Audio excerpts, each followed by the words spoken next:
Selamat datang di lorong gaib, tempat di mana realita dan alam tak kasat mata bertemu. Disinilah kisah-kisah kelam, ritual terlarang, dan misteri dari sudut-sadut tergelap negeri ini terungkap. Malam ini, kita akan menyusuri sebuah tempat yang menyimpan aroma kematian dan bisikan tak terlihat. Berdiri sunyi di tengah herek pikak kota Bandung. Sebuah bangunan tua terlantar, dulunya dikenal sebagai rumah sakit yang pernah menjadi saksi bisu derita, tangis, dan kematian. Tapi kini, ia menjadi lorong menuju dimensi lain yang tak bisa dijelaskan oleh logika. Konon katanya, bangunan ini bukan hanya menyimpan kenangan, tetapi juga menyimpan penghuni lain yang tak pernah benar-benar pergi. Suara langkah kaki yang terdengar di malam hari, bisikan tanpa wujud, bahkan penampakan sosok suster tanpa wajah yang sering terlihat berjalan di lorong-lorong gelap. Tak sedikit orang yang mencoba menguji nyali di tempat ini namun pulang, membawa cerita yang tak bisa dijelaskan, bahkan oleh akal sehat. Ada pula kabar bahwa lokasi ini sering dijadikan tempat ritual pesugihan, lengkap dengan sesajen, darah ayam hitam, dan bau kemenyan yang menusuk hidung. Apa yang sebenarnya terjadi di balik dinding tua ini? Apakah ini hanya sekadar cerita urban, legend, atau memang ada sesuatu yang bersemayam di sana, menunggu dan mengamati siapapun yang datang? Dalam episode kali ini, kita akan menelusuri sejarah kelam bekas rumah sakit ini, menyimak kesaksian warga sekitar, dan mencoba menyentuh realita dari dunia lain jika Anda cukup berani untuk menyimaknya sampai akhir. Bersiaplah, karena setelah menonton, mungkin tidur Anda tak akan pernah senyenyak sebelumnya. Selamat datang di lorong gaib, dan inilah misteri bekas rumah sakit di Bandung. Bayangkan sebuah rumah sakit tua, berdiri kokoh namun sunyi, di salah satu sudut kota Bandung, yang kini nyaris terlupakan. Cat dindingnya yang dulu putih bersih, kini berubah menjadi kelabu, mengelupas dimakan waktu. Jendela-jendela tinggi berjeruji, besi tak lagi menampakkan kehidupan. Yang tersisa hanya bayang-bayang gelap dari masa lalu yang tak ingin pergi. Rumah sakit ini, yang Demi Alason, etika akan kami sebutkan secara langsung, konon dibangun sekitar tahun 1950-an. Pada awalnya, ia adalah pusat kesehatan milik pemerintah kolonial yang kemudian diambil alih oleh pemerintah lokal setelah kemerdekaan. Lokasinya strategis, dekat dengan pemukiman warga dan jalur militer pada masa itu. Tidak heran jika rumah sakit ini sempat menjadi tempat rujukan utama bagi pasien-pasien kritis, terutama dari kalangan militer dan pegawai pemerintahan. Tapi dari balik prestasi medisnya, kabar kelam sudah mulai berhembus sejak awal. Banyak cerita tak resmi mengatakan bahwa rumah sakit ini kerap melakukan prosedur eksperimental pada pasien miskin yang tidak memiliki keluarga, mulai dari terapi listrik, operasi otak tanpa anestesi, hingga praktik perawatan kejiwaan yang tak Saat rumah sakit lain mulai memodernisasi diri, rumah sakit ini justru terkenal karena metode kerasnya. Pasien sering terdengar berteriak di malam hari, namun staf hanya diam, seolah sudah biasa. Selama beberapa dekade, angka kematian di rumah sakit ini tergolong tinggi. Statistik resmi menyebutkan bahwa sebagian besar pasien meninggal karena komplikasi medis. Namun ada banyak kode misterius dalam laporan resmi yang seolah menyembunyikan penyebab sebenarnya. Para petugas forensik yang bekerja di ruang jenazah bercerita bahwa tidak semua jenazah yang keluar dari rumah sakit itu utuh. Tahun 1983, sebuah kebakaran besar melanda bagian timur bangunan tepat di area bangsal anak dan ruang psikiatri. Meski tidak semua bagian hancur, kebakaran itu menelan banyak korban jiwa. Beberapa pasien dikabarkan terkunci dan tidak berhasil dievakuasi. Anehnya, sampai hari ini tidak ada kejelasan berapa jumlah korban sebenarnya. Tidak ada tugu peringatan, tidak ada nama-nama. Hanya ada bangunan hangus yang masih berdiri, seperti monumen kematian yang dilupakan. Sejak kejadian itu, reputasi rumah sakit mulai menurun drastis. Masyarakat mulai enggan berobat ke sana. Isu-isu mulai bermunculan. Perawat yang tiba-tiba kesurupan saat jaga malam, pasien yang menghilang dari ranjang, lalu ditemukan di ruang operasi tua dalam kondisi tak sadarkan diri. Hingga suara tangisan dari kamar isolasi yang sudah lama kosong.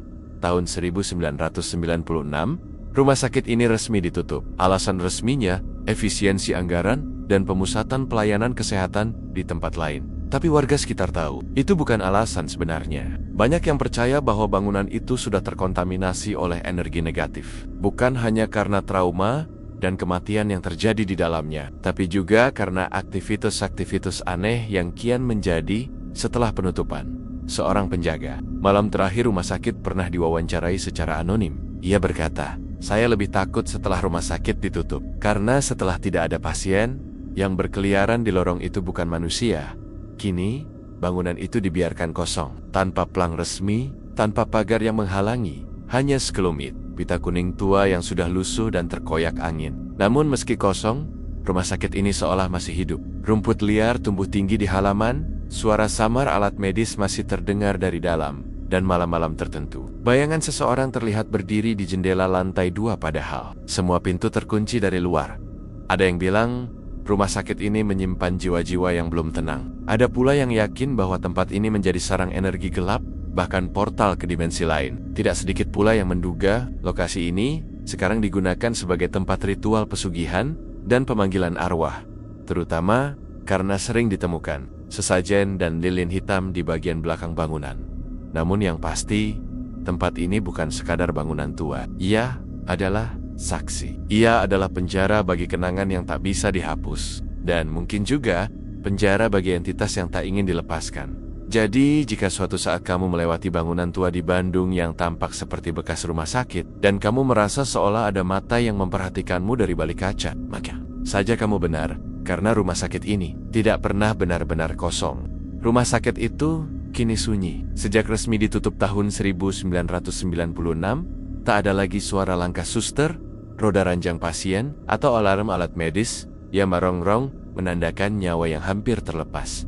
Namun, justru setelah sunyi itulah, tempat ini benar-benar berubah. Bukan menjadi damai, bukan menjadi kosong, tapi menjadi hidup oleh sesuatu yang tak terlihat. Warga sekitar bersaksi, sebelum rumah sakit ini ditutup, suasananya memang terasa suram, tapi masih bisa diterima. Tapi setelah bangunan ini tak lagi berpenghuni, auranya menjadi lain, menyesakkan, dingin, padahal matahari masih bersinar. Banyak yang mengatakan bahwa malam-malam di sekitar lokasi itu jadi semakin aneh. Burung hantu yang bersarang di atap pitapenia sering terbang berputar-putar seperti kebingungan. Anjing-anjing liar menggonggong ke arah bangunan, kadang melolong, seolah melihat sesuatu yang tak terlihat oleh mata manusia. Beberapa warga yang tinggal di radius 1 kilometer dari lokasi seringkali mengeluhkan mimpi buruk sejak rumah sakit itu kosong. Mimpi yang sama berjalan di lorong rumah sakit yang gelap, suara alat detak jantung yang berdetak perlahan. Lalu sosok tanpa wajah berdiri di ujung lorong, memanggil mereka. Ada juga yang mengaku melihat siluet seseorang menatap dari balik jendela bangsal anak, padahal semua akses ke dalam sudah ditutup rapat oleh dinas kota. Energi yang sebelumnya hanya terasa berat, kini berubah menjadi sesuatu yang lebih agresif. Mereka yang nekat mendekat mengaku mendengar suara yang memanggil nama mereka dengan nada pelan dan dingin. Ada pula yang mendadak merinding seluruh tubuhnya begitu menginjakkan kaki di halaman. Bahkan ada yang jatuh pingsan tepat di depan pintu utama. Tanpa sebab yang jelas, penjaga bangunan yang pernah ditugaskan oleh pihak keamanan kota hanya bertahan 2 minggu. Dalam wawancara tak resmi, ia mengatakan bahwa malam pertama ia jaga, terdengar suara-suara langkah kaki dari lantai 2, padahal ia sendirian. Malam kedua, televisi portabel yang ia bawa menyala sendiri, menampilkan saluran tak dikenal dengan suara statik, lalu muncul gambar sekilas, ruang operasi tua, penuh darah, tapi tampak seperti baru digunakan. Setelah malam ke-7, ia menyerah, mengatakan satu kalimat yang membuat bulu kuduk siapapun berdiri. Tempat itu tidak ingin ditinggal sendirian. Perubahan energi ini juga dirasakan oleh para penyelidik paranormal. Beberapa tim yang mencoba memasuki rumah sakit tersebut untuk keperluan dokumentasi menyebutkan bahwa tempat itu berdenyut, seolah hidup, namun bukan kehidupan yang kita kenal.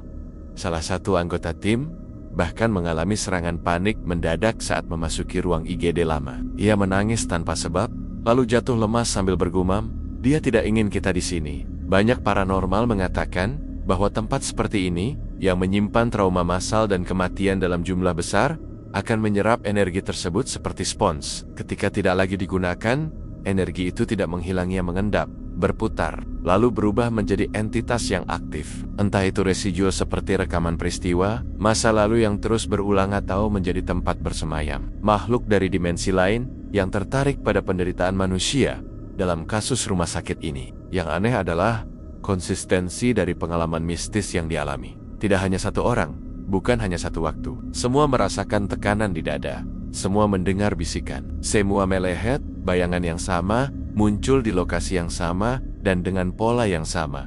Ini bukan halusinasi massal. Ini bukan sugesti. Ini adalah bentuk dari kesadaran gaib yang aktif.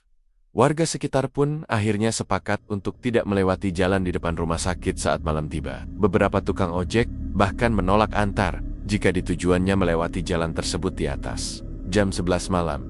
Maaf mas, saya sudah sering lihat yang aneh-aneh. Kadang bukan penumpang yang naik, tapi yang lain, ujar salah satu dari mereka. Kini, tempat itu seperti luka terbuka yang tak bisa ditutup. Dulu ia menyembuhkan, kini ia menampung penderitaan. Dan yang lebih mengerikan, energi itu seperti punya keinginan sendiri. Ia ingin dilihat, ia ingin didengar, ia ingin diakui keberadaannya.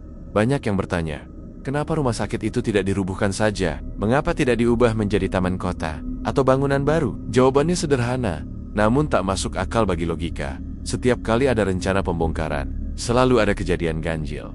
Alat berat tiba-tiba mogok, operator jatuh sakit. Bahkan pernah ada kejadian alat bor menancap ke tanah, tapi tak bisa dicabut kembali, seolah ditahan oleh sesuatu di bawah sana. Pemerintah akhirnya menyerah. Bangunan itu dibiarkan begitu saja. Berdiri bisu, namun penuh cerita. Ayat Haidakbud, pintu terbuka untuk menyambut, karena siapapun yang cukup bodoh atau cukup berani untuk masuk, akan diterima dengan tangan tak terlihat, pelukan dingin, dan bisikan dari mereka yang sudah lama menunggu. Dari sekian banyak cerita yang muncul setelah penutupan rumah sakit tua ini, tak ada yang lebih dikenal dan lebih ditakuti daripada satu sosok, suster tanpa wajah. Ia bukan sekadar legenda urban, bukan sekadar bayangan samar yang muncul di tengah malam. Ia adalah simbol nyata dari penderitaan, trauma, dan mungkin kutukan yang tak pernah selesai di tempat ini. Kisah ini pertama kali terdengar dari mulut seorang penjaga malam yang ditempatkan di rumah sakit beberapa bulan setelah ditutup. Ia adalah pensiunan militer, dikenal berani, tegas, dan tak mudah. Namun satu malam, saat tengah melakukan patroli di koridor utama lantai 2 tepatnya, di depan ruang perawatan intensif lama, ia melihat seseorang berdiri di ujung lorong. Seorang wanita mengenakan seragam putih khas suster berdiri membelakanginya. Rambutnya panjang, jatuh ke boho. Tapi yang membuat darahnya membeku bukanlah sosok itu sendiri, melainkan fakta bahwa wanita itu tidak memiliki bayangan. Meskipun lampu senter diarahkan langsung ke arahnya, ketika ia berseru, sosok itu tidak menjawab. Ia justru perlahan menoleh ke belakang. Dan disitulah mimpi buruk dimulai. Wajah itu, atau lebih tepatnya, ketiadaan wajah itu, adalah sesuatu yang sulit dijelaskan. Seperti kulit datar tanpa mata, tanpa hidung, tanpa mulut. Hanya permukaan, putih bersih, seperti topeng kosong yang nyata. Ia tidak bergerak cepat, tidak melompat, tidak mengerang. Ia hanya berdiri, menatap dengan sesuatu yang tidak ada. Dan ketika penjaga itu menunduk karena gemetar, lalu kembali menatap, itu telah menghilang. Tapi sejak malam itu, ia tak pernah kembali bekerja. Cerita itu menyebar cepat. Awalnya dianggap bualan, tapi semakin banyak yang bersaksi melihat hal serupa. Beberapa warga yang tinggal di belakang rumah sakit mengaku sering melihat bayangan putih melayang dari satu jendela ke jendela lain pada malam hari. Bahkan seorang anak kecil saat bermain petak umpet di area dekat rumah sakit sempat berlari pulang sambil menangis dan mengatakan bahwa ia bertemu dengan suster yang mukanya salah. Ada juga cerita dari seorang tukang parkir yang biasa mangkal dekat area tersebut. Ia bercerita bahwa pernah melihat wanita berpakaian perawat berdiri di depan gerbang rumah sakit sekitar pukul 3 pagi. Wanita itu hanya diam, menghadap ke jalan, seperti menunggu seseorang. Ia sempat menyapa, namun tidak mendapat respon. Begitu ia menyalakan rokok dan menoleh lagi, wanita itu sudah tidak ada. Yang tertinggal hanya bekas kaki basah di trotoar. Padahal malam itu tidak hujan.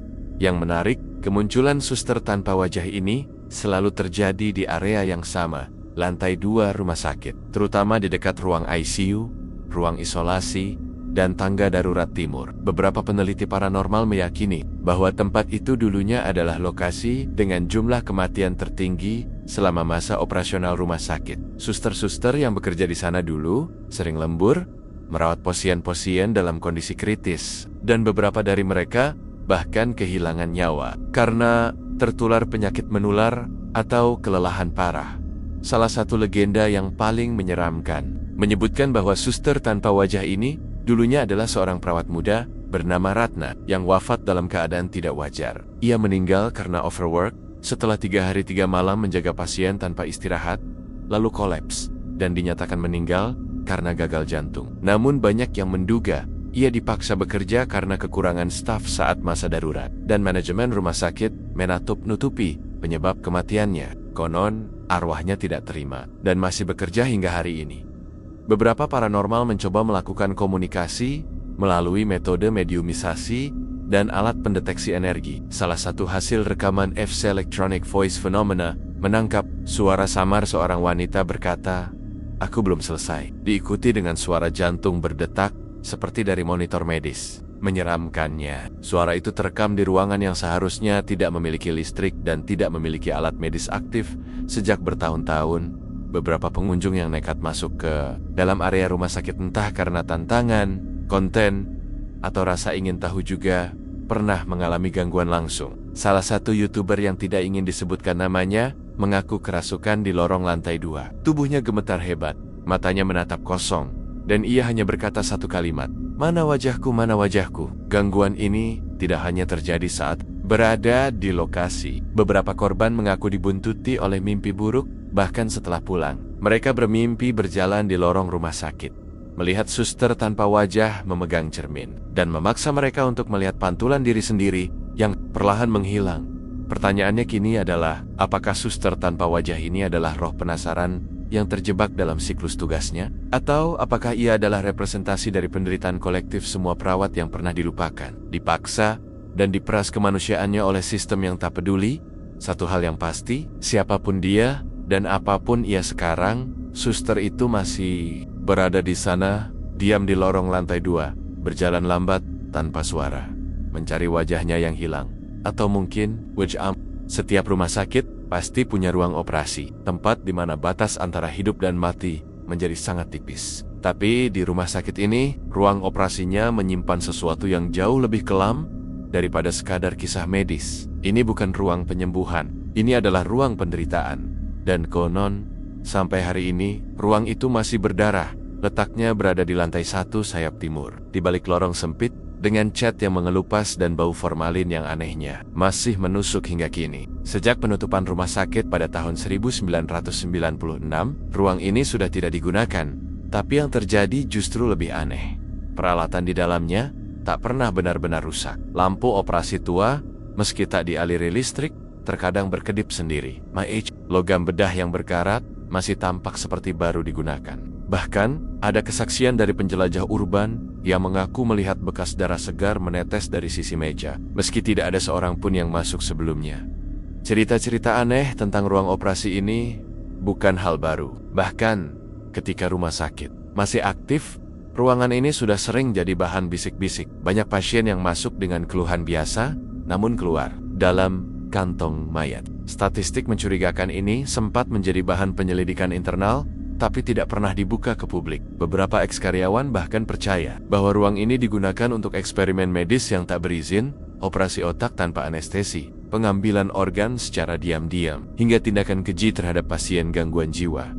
Salah satu kisah paling menyeramkan datang dari seorang mantan perawat bedah, Bu Wati nama samaran, yang kini tinggal di luar kota. Dalam sebuah wawancara, ia berkata dengan suara lirih, ruang itu punya suara sendiri. Setiap selesai operasi, kami selalu mendengar suara isak tangis, bukan dari pasien, tapi dari dindingnya. Setelah rumah sakit ditutup, ruang operasi itu tidak dikosongkan sepenuhnya. Masih ada lampu gantung, meja operasi, laci-laci obat, bahkan peralatan bedah kecil yang sudah berkarat. Tapi yang paling mengganggu adalah bau darah.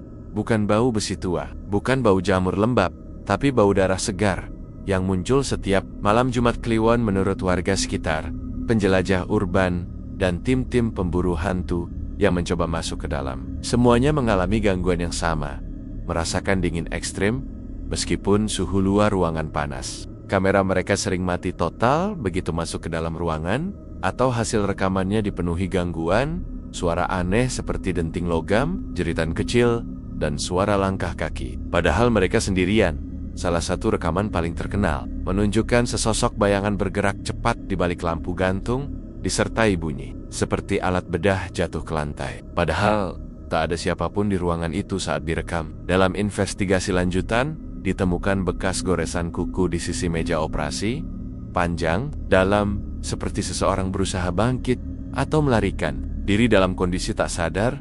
Ada satu cerita yang paling dikenal dari ruang ini. Cerita tentang pasien anak-anak usia 9 tahun yang datang karena demam tinggi. Namun entah bagaimana dijadwalkan untuk operasi pengangkatan limpa, meski belum ada pemeriksaan lengkap. Sang ibu menolak, tapi entah bagaimana ia tidak pernah diperbolehkan masuk lagi. Anak itu tidak pernah keluar. Ketika diminta penjelasan, pihak rumah sakit hanya mengatakan bahwa pasien telah dirujuk. Namun dalam arsip yang ditemukan oleh seorang pemburu dokumen tua, tidak ada surat rujukan, tidak ada catatan kematian. Nama sang anak hilang dari sistem. Setelah kejadian itu, keluarga korban menyewa paranormal. Dalam salah satu sesi pemanggilan, arwah anak itu muncul dengan satu kalimat, sakit. Tapi, aku tidak bisa tidur, karena masih disayat. Paranormal yang pernah masuk ke dalam ruangan ini, mengatakan bahwa energi di sana tidak pasif. AE hanya menyimpan memori, tapi memanggil, menarik perhatian mereka yang sensitif, memaksa mereka untuk mendengar, dan bahkan, dalam kasus ekstrim, memasuki kesadaran mereka. Beberapa orang yang kerasukan setelah masuk ke ruangan ini akan menggumamkan istilah medis yang tidak mereka mengerti, atau berteriak dalam bahasa Belanda dan Jepang, seolah dirasuki oleh dokter-dokter dari masa lampau. Ada pula saksi yang mengatakan bahwa dari balik pintu ruang operasi sering terdengar suara perintah seperti scalpel, tekanan darah turun, hentikan pendarahan. Pasien tak responsif. Namun yang membuat ngeri, suara-suara itu diikuti oleh tangisan tertahan. Seperti pasien yang sadar saat dioperasi, namun tak bisa bicara. Sampai hari ini, ruang itu tetap terkunci. Tapi beberapa mengatakan, saat malam tiba, pintunya terbuka sendiri, dan siapapun yang berani masuk, seolah diajak kembali ke masa lalu. Ke saat terakhir ketika nyawa-nyawa direnggut. Bukan untuk diselamatkan, tapi untuk sesuatu yang lebih jahat. Dan jika kamu benar-benar ingin tahu, dari mana asal suara detak monitor jantung yang kadang terdengar dari luar dinding, mungkin kamu bisa mencoba mendekat ke jendela ruang operasi itu. Tapi ingat, kalau kamu mencium bau darah, itu artinya mereka belum selesai. Setiap rumah sakit pasti punya sisi gelap, tapi di rumah sakit tua ini, sisi gelapnya sangat literal. Letaknya di bagian paling belakang gedung, di antara rerimbunan pohon bambu tua yang tumbuh liar dan tak pernah ditebang. Daerah itu tidak masuk dalam peta denah bangunan resmi. Tak ada lampu penerangan, tak ada kamera pengawas, dan bahkan tak pernah disinggung dalam laporan keamanan. Warga sekitar menyebut tempat itu dengan berbagai nama, kandang makhluk, taman bisu, atau yang paling sering, kandang pesugihan. Konon, jauh sebelum rumah sakit ini dibangun, area belakang tersebut adalah lahan pemujaan lokal. Tempat di mana beberapa dukun tua melakukan praktik pemanggilan makhluk gaib. Saat pembangunan rumah sakit dilakukan, banyak pekerja bangunan melaporkan gangguan tak masuk akal, alat berat mogok tanpa sebab, bahan bangunan meleleh seperti terbakar dari dalam, dan bahkan beberapa pekerja mengalami kerasukan massal. Tapi karena proyek harus jalan, area tersebut hanya ditutup seadanya, ditanami bambu sebagai penetral. Namun nyatanya, justru disitulah kunci dari semua keanehan rumah sakit ini tersembunyi. Seorang mantan satpam pernah membongkar cerita mengejutkan. Ia mengatakan bahwa setiap malam Jumat Wage, ia melihat 3 orang berpakaian serba hitam masuk diam-diam ke belakang rumah sakit, membawa dupa, kendi, dan sesajen. Mereka tidak pernah lewat pintu utama, selalu menyelinap lewat pagar belakang. Ketika ia memberanikan diri mengintip dari kejauhan, ia melihat lingkaran tanah yang dibakar, dengan simbol aneh yang ditulis menggunakan darah ayam hitam. Di tengah-tengahnya berdiri sebuah boneka kain lusuh yang ditusuk puluhan jarum. Saat malam sunyi, sering terdengar bunyi gamelan halus dari balik rumpun bambu.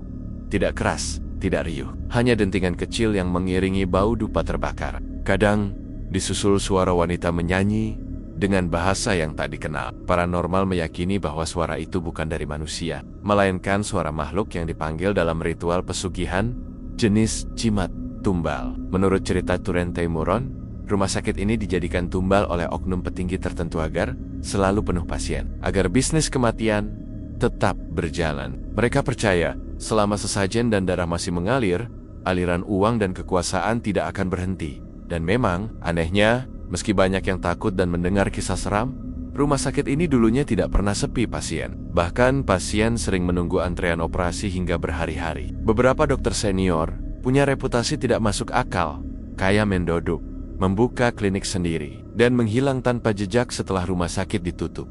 Salah satu kisah paling menyeramkan datang dari seorang mahasiswa kedokteran koas yang sedang melakukan praktik malam. Ia penasaran karena salah satu dokter senior sering keluar malam-malam tanpa alasan, lalu kembali dengan bau aneh di bajunya. Suatu malam, ia mengikuti diam-diam dan melihat sang dokter berjongkok di belakang rumah sakit, di depan sebuah lubang tanah, memegang kepala kambing yang baru dipotong. Di sekelilingnya, 5 boneka bayi kecil dari tanah liat ditanam setengah badan ke tanah. Ketika sang dokter menyadari kehadirannya, ia hanya menatap tajam dan berkata, "Kalau kamu ingin lulus, tutup matamu dan jangan pernah kembali ke sini." Malam-malam, mahasiswa itu drop out seminggu kemudian, dan hingga kini tidak pernah kembali ke dunia kedokteran.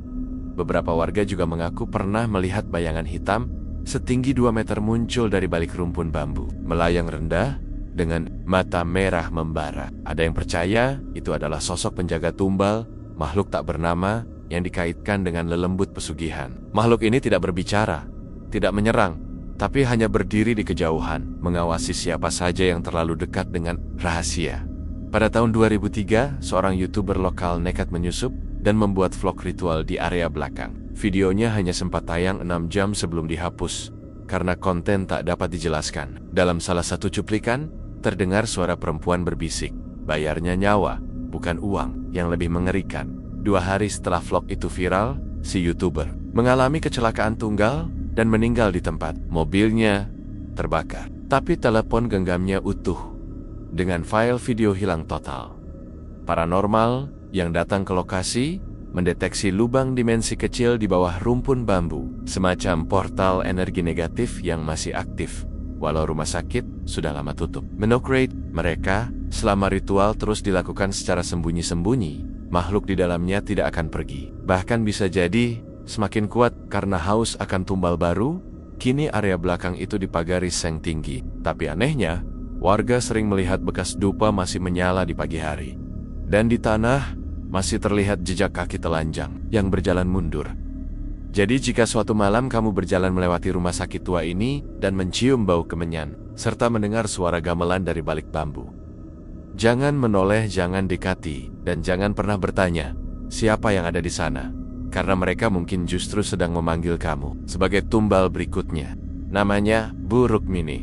Usianya kini hampir 70 tahun. Rambutnya sudah memutih, suaranya serak, dan pandangannya sering kosong menatap jendela. Ia tinggal di sebuah rumah kecil di pinggiran Cimahi. Setelah pensiun dari dunia keperawatan, ia memilih hidup menyendiri. Tapi ada satu alasan mengapa ia tidak pernah pindah rumah. Rumahnya masih menghadap langsung ke bekas rumah sakit, tempat ia bekerja selama 28 tahun. Ketika tim Lorong Gaib berhasil mewawancarai beliau, suasana langsung berubah dingin. Bukan hanya karena cuaca mendung waktu itu, tapi karena setiap kalimatnya membawa beban cerita yang terlalu berat untuk ditanggung sendiri. "Saya sudah tidak bisa tidur nyenyak sejak rumah sakit itu ditutup," katanya lirih. Tangannya gemetar saat memegang cangkir teh, karena suara-suara itu belum berhenti. Bu Rukmini bercerita bahwa ia mulai bekerja sejak tahun ke-1971. Saat itu, rumah sakit ini dikenal sebagai salah satu fasilitas kesehatan terbaik di wilayah Bandung dan sekitarnya. Tapi dari awal, ia sudah merasa tempat ini tidak biasa. Waktu pertama kali magang, saya sering nyasar di lorong. Ada satu lorong yang tidak tercatat di denah resmi. Kalau saya salah, belok bisa berputar-putar dan kembali ke titik awal. Kayak dibohongi bangunannya sendiri. Lama-lama ia terbiasa.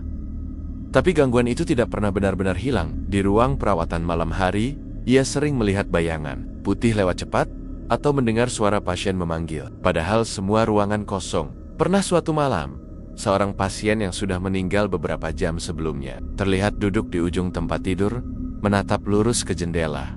Ketika Bu Rukmini mendekat, mayatnya masih terbaring kaku di tempat tidur dengan mata yang entah bagaimana terbuka perlahan. Tapi pengalaman paling mengerikan datang dari ruang perawatan jiwa. Ruangan ini hanya terdiri dari 6 ranjang dan 1 kamar isolasi. Isinya adalah pasien-pasien dengan kondisi mental berat, mendengar bisikan, mengaku bisa melihat makhluk halus atau berhalusinasi parah. Tapi menurut Bu Rukmini, ada satu pasien yang tidak seperti lainnya. Namanya sebut saja Pak R.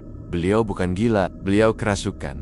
Tapi bukan kerasukan biasa. Dia tahu nama semua petugas, tahu jadwal masuk kami, bahkan tahu isi pikiran saya. seperti bisa membaca langsung dari kepala saya. Kadang-kadang dia tertawa sendiri lalu bilang, "Jangan pulang ya Bu, nanti yang di rumah digangguin."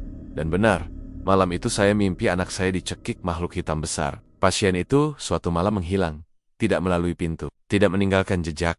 Kamar dikunci dari dalam, tapi kosong. Setelah kejadian itu, satu persatu, petugas yang pernah menangani Pak R mengalami kecelakaan, keguguran, atau kerasukan. Salah satu temonya, perawat jaga malam, ditemukan pingsan di lorong belakang, dengan tangan dipenuhi cakaran seperti bekas kuku. Ia hanya bisa menggumam. Dia datang lagi, dia masih lapar. Bu Rukmini juga menceritakan tentang ruang operasi yang tak pernah tenang. Setiap kali ada pasien meninggal di meja bedah, ia selalu mendengar bisikan dari lemari alat bedah. Ayah pernah mencoba membuka lemari itu malam-malam dan menemukan bukan alat medis, tapi boneka kain kecil dengan wajah pasien yang baru saja meninggal. Setelah itu, ia tidak pernah lagi membuka lemari tersebut. Yang paling ia sesali adalah tidak bisa melaporkan semua ini secara resmi. Karena saat itu, siapapun yang mencoba bicara dianggap berhalusinasi karena kelelahan. Bahkan ada seorang dokter muda yang mengumpulkan bukti, termasuk foto dan rekaman suara aneh. Tapi setelah laporan itu dibuat, ia langsung dipindah ke luar negeri dan semua datanya menghilang. Ketika rumah sakit ditutup, Bu Rukmini lega, tapi kelegaan itu tidak bertahan lama. Tiap malam, saya masih bisa dengar panggilan itu. "Suster, suster, tolong saya." Padahal suara itu datang dari bangunan kosong, dari lantai 2, dari kamar 12, dari ruang isolasi jiwa. Suatu malam, cucunya yang berusia 5 tahun menginap di rumah. Anak itu tiba-tiba menunjuk ke jendela sambil berkata, "Nenek, kenapa susternya nggak punya muka?" Menjelang akhir wawancara, Bu Rukmini memandangi rumah sakit yang kini tinggal puing dan tembok berlumut. Saya tahu, saya bukan satu-satunya yang tahu. Tempat itu memang bukan cuma rumah sakit, tapi tempat menyimpan energi yang sudah terlalu lama dibiarkan marah. Ia menutup pembicaraan dengan satu kalimat pendek, namun mengguncang. Dan yang paling saya takutkan, bukan suara-suara itu, tapi kemungkinan bahwa mereka belum selesai dengan saya. Cerita ini bukan sekadar kesaksian, ini adalah pintu kecil yang terbuka menuju teror besar yang selama ini tersembunyi di balik nama rumah sakit. Tempat di mana tak semua pasien pulang, tempat di mana beberapa suara masih menunggu dijawab. Dan pertanyaannya adalah, beranikah kamu mendengarkan semuanya? Sempat, kisah mistis rumah sakit ini tidak hanya hidup dari cerita lama, tapi masih aktif hingga hari ini. Bukan hanya dalam mimpi warga sekitar, tapi dalam setiap jejak kaki yang berani memasuki gedung ini. Termasuk mereka yang membawa kamera, mikrofon, dan keberanian. Tim penelusur Urban Legend, beberapa tahun setelah bangunan ini resmi ditutup, muncul gelombang baru, tim investigasi independen, channel YouTube misteri, pemburu konten supranatural, bahkan wartawan dari media alternatif. Mereka masuk dengan niat dokumentasi, tapi keluar dengan luka yang tidak selalu bisa dijelaskan. Salah satu tim penelusur terkenal dari Bandung pernah mengunggah video mereka masuk diam-diam ke bangunan ini. Awalnya semua berjalan lancar, drone udara, pengambilan gambar eksterior, dan rencana menyusuri lantai demi lantai hingga ke ruang operasi. Namun mulai pukul 2 dini hari, semua kamera mereka mulai merekam noise aneh. Bukan sekadar gangguan teknis, tapi gambar menjadi bergelombang, muncul bayangan berjalan mundur, dan suara rekaman mengeluarkan tangisan samar dari arah yang tidak diketahui. Yang lebih mengganggu adalah, semua jam tangan digital di dalam gedung berhenti di waktu yang sama, 02,17. Bahkan HP mereka, dari 5 merek berbeda, mati secara bersamaan. Padahal baterai penuh. Seorang kameramen bercerita, "Saya pikir itu efek gelombang listrik atau sinyal. Tapi saat keluar dari bangunan, semuanya nyala kembali. Seperti ada yang mematikan dari dalam." Setelah keluar, mereka melakukan pengecekan file. Dan dari seluruh footage yang terekam, hanya satu yang benar-benar utuh, sebuah cuplikan pendek. 19 detik, memperlihatkan lorong kosong yang tiba-tiba muncul bayangan putih, berdiri di depan kamera. Tidak bergerak, tidak berkedip, tapi jelas, tanpa wajah. Suster gangguan tidak hanya teknis. Salah satu penelusur mendadak mimisan hebat di ruang lantai 3. Ia pingsan seketika, padahal sebelumnya sehat dan bugar. Seorang lagi merasakan tubuhnya seperti ditarik dari belakang, padahal tidak ada siapa-siapa. Dan satu orang yang bertugas memegang perekam audio mengaku terus mendengar suara yang tidak masuk akal selama proses penelusuran. "Saya dengar ada yang bisik ikut, terus-menerus. Tapi saya pikir itu di kepala saya." Tapi waktu rekaman diputar ulang, suaranya benar-benar ada. Tim lain dari luar kota mengalami hal yang lebih berat. Setelah mengunjungi rumah sakit ini, 2 anggotanya sakit misterius. Satu mengalami demam tinggi selama 40 hari dan selalu mengigau dengan satu kalimat.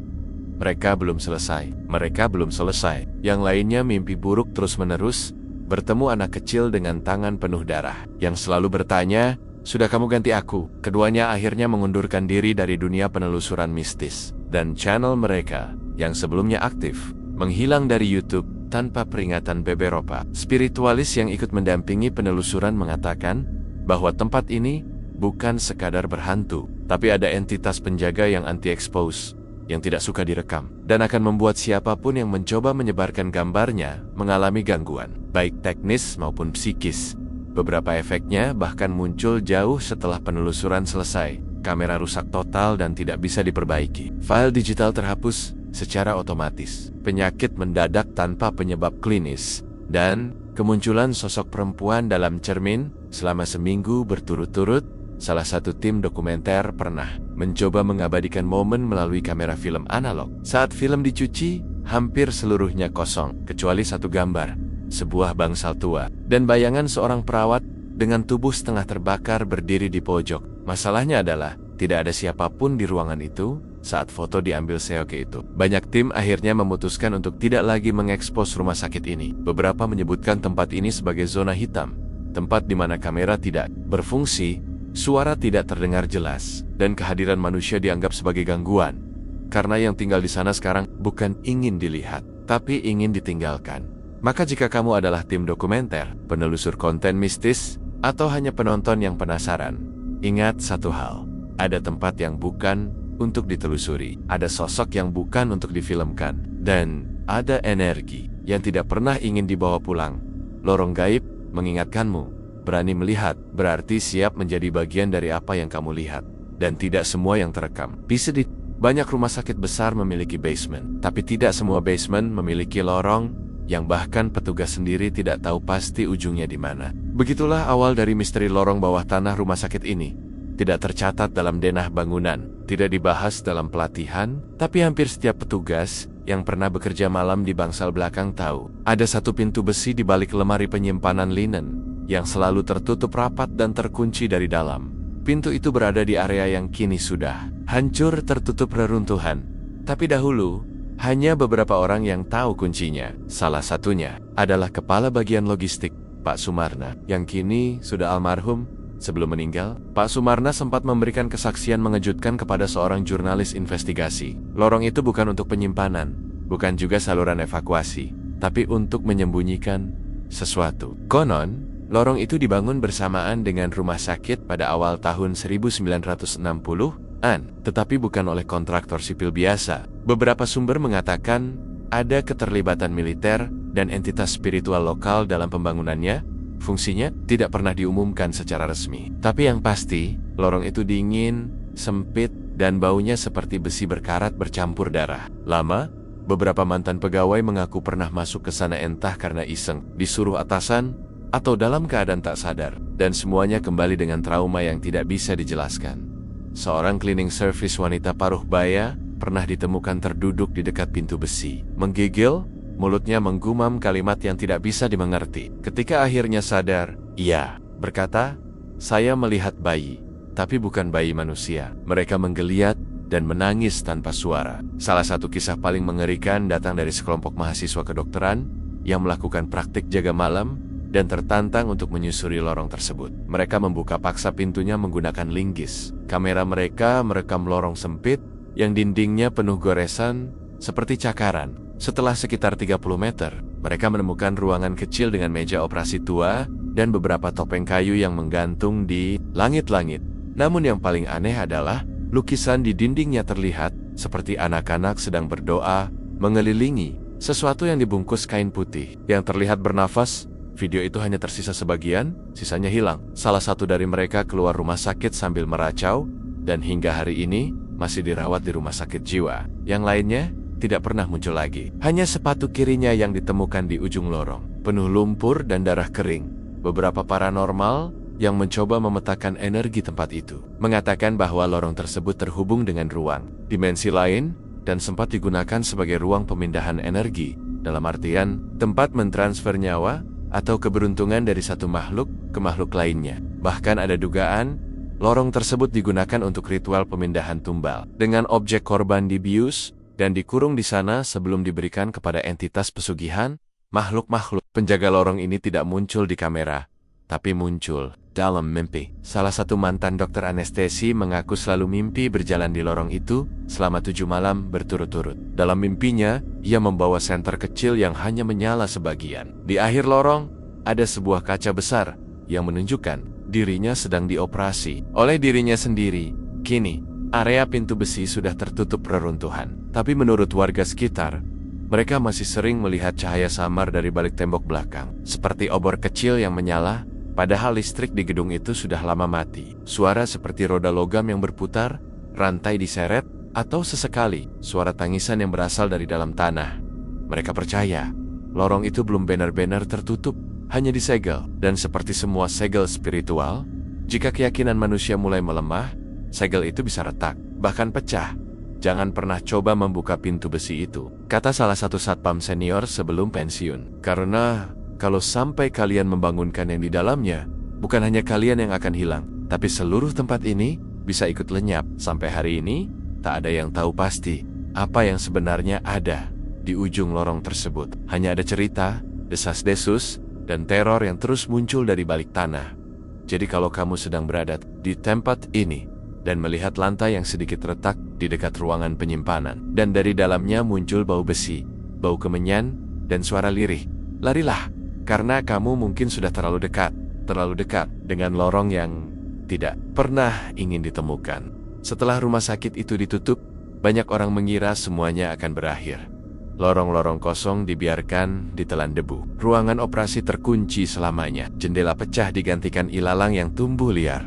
Namun sesungguhnya, penyusup bukanlah akhir, tapi awal dari sebuah keheningan yang penuh tanda tanya. Beberapa catatan penting menghilang. Data pasien, laporan kematian, hingga dokumen-dokumen operasi bangunan lenyap seolah tak pernah ada. Arsip rekam medis dari 3 dekade terakhir tidak pernah ditemukan kembali, bahkan oleh pihak rumah sakit penerus yang mencoba menginventaris ulang. Lalu, kemana hilangnya semua data itu? Salah satu mantan bagian administrasi menyatakan bahwa sebelum penutupan, ada instruksi misterius dari atasan yang tidak disebutkan namanya untuk memusnahkan semua arsip fisik dan digital. Terutama yang berkaitan dengan 3 hal. Daftar pasien psikiatri rawat inap tahun 1985 sampai 1997. Data kematian mendadak poskoporosi dokumentasi. Bangunan bawah tanah dan ruang isolasi tambahannya sendiri sempat menyelamatkan satu folder yang berisi fotokopi laporan perawat tentang kejadian aneh di ruang pasien anak tahun ke-1992. Namun, ketika hendak menyerahkan dokumen itu ke pihak berwenang, rumahnya terbakar secara misterius. Api hanya menghanguskan satu ruangan tempat ia menyimpan folder itu. Tidak ada korsleting, tidak ada saksi, tidak ada penyebab yang masuk akal. Lalu muncul satu pertanyaan paling mengganggu. Apakah rumah sakit itu ditutup karena kerugian finansial? Atau karena sesuatu yang lebih kelam? Salah satu desas-desus menyebutkan bahwa ada insiden yang tidak pernah diberitakan media. Terjadi 1 tahun sebelum rumah sakit resmi berhenti beroperasi. Malam itu, 5 orang yang sedang berjaga malam menghilang tanpa jejak. Kamera pengawas di sekitar lantai 3 menunjukkan bahwa mereka masih terlihat jam 1:15. Tapi rekaman setelahnya berubah menjadi layar hitam, tidak rusak. Tapi sengaja dihapus dari dalam sistem. Tidak ada penyelidikan terbuka. Keluarga korban dibungkam dengan uang dan janji kompensasi. Tapi seorang petugas keamanan yang masih bertugas malam itu berani bersaksi, meskipun tidak pernah menyebutkan identitasnya. Saya mendengar jeritan dari tangga darurat. Tapi saat saya naik ke atas, hanya ada bau anyir dan jejak kaki kecil, seperti milik anak-anak, tapi penuh lumpur dan darah. Setelah penutupan, bangunan itu sempat akan dirobohkan. Namun 3 proyek pembongkaran gagal. Yang pertama, berhenti karena alat berat mendadak mogok semua secara bersamaan. Yang kedua, karena 4 pekerja mengalami kerasukan dan mencoba melompat dari atap. Yang ketiga, yang paling mengerikan, salah satu operator krain menghilang saat tidur malam di lokasi. Tempat tidurnya utuh, barang-barangnya lengkap, tapi tubuhnya tidak pernah ditemukan. Sejak saat itu, proyek penghancuran dibatalkan secara total. Banyak yang percaya bangunan itu memang tidak ingin dihancurkan. Ia menyimpan energi, menyimpan dendam, menyimpan sesuatu yang belum selesai. Dan yang paling mencurigakan, tidak pernah ada rilis resmi dari pemerintah atau instansi terkait soal alasan penutupan rumah sakit ini. Bahkan, halaman web resminya hilang dari arsip internet. Seolah bangunan ini dihapus dari sejarah. Tapi jejaknya masih ada dalam mimpi buruk para mantan karyawan, dalam foto-foto lawas yang tak bisa dikonfirmasi sumbernya, dalam suara aneh yang masih terekam oleh pencari konten YouTube saat masuk diam-diam, dan dalam bisikan yang kadang muncul saat seseorang berdiri terlalu lama di depan pagar besi tua yang kini berkarat. Sebenarnya, rumah sakit itu tidak pernah benar-benar tutup, kata seorang warga yang tinggal tak jauh dari sana. Yang ditutup hanya pintunya, tapi isinya masih berjalan. Lorong-lorongnya masih bernafas, ritualnya masih berlangsung diam-diam, dan mereka yang hilang mungkin masih ada di sana dalam bentuk yang tidak bisa lagi dikenali. Lorong gaib mengajakmu menyadari bahwa beberapa tempat tidak ditinggalkan karena sepi, tapi karena ada sesuatu di dalamnya yang tidak ingin ditinggalkan. Dan ketika kamu berdiri terlalu dekat, menatap ke balik jendela yang pecah, ingatlah bahwa mata yang menatap balik bukan selalu manusia. Apakah kamu berani menelusuri seluruh kisah ini dari awal? Atau cukupkah semua ini menjadi peringatan bahwa tempat-tempat yang lebih baik dibiarkan dilupakan? Setelah semua yang kita telusuri, dari sejarah kelam rumah sakit yang terlupakan, penampakan suster tanpa wajah, ruang operasi yang masih berdarah, ritual pesugihan tersembunyi di belakang gedung, hingga lorong bawah tanah yang menyimpan teror dari dunia lain, satu hal menjadi jelas: tempat ini menyimpan lebih dari sekadar masa lalu. Ia menyimpan rahasia, dendam, dan sesuatu yang belum seharusnya dibangkitkan. Misteri bekas rumah sakit ini bukan hanya soal hantu, bukan hanya kisah-kisah lama yang dibesar-besarkan, tapi tentang lubang dalam realita, tempat di mana batas antara dunia manusia dan entitas tak kasat mata menipis. Dan kita yang berani menyelidiki harus siap dengan harga yang harus dibayar. Karena sekali kamu masuk ke lorong gaib, tidak semua bisa keluar dengan utuh. Kalau kamu suka cerita seperti ini, tentang tempat angker, ritual gelap, makhluk tak kasat mata, hingga kisah nyata yang terselimuti misteri, jangan lupa untuk like, subscribe, dan aktifkan lonceng notifikasi. Di channel Lorong Gaib, kami tidak hanya menyajikan cerita, kami mengajak kamu masuk ke dalamnya. Setiap pekan akan ada kisah-kisah baru dari seluruh penjuru Nusantara, penelusuran tempat terlarang, cerita nyata dari saksi hidup, kisah pesugihan, dan tumbal modern penampakan, dan ritual rahasia, dan semua yang tidak berani dibicarakan secara terang-terangan. Komen di bawah jika kamu punya cerita serupa, atau rekomendasi tempat yang penuh misteri. Siapa tahu, episode selanjutnya adalah tentang tempat yang kamu kenal. Sampai jumpa di episode berikutnya, Lorong Gaib. Karena tidak semua misteri ingin ditemukan, dan tidak semua yang ditemukan bisa dijelaskan.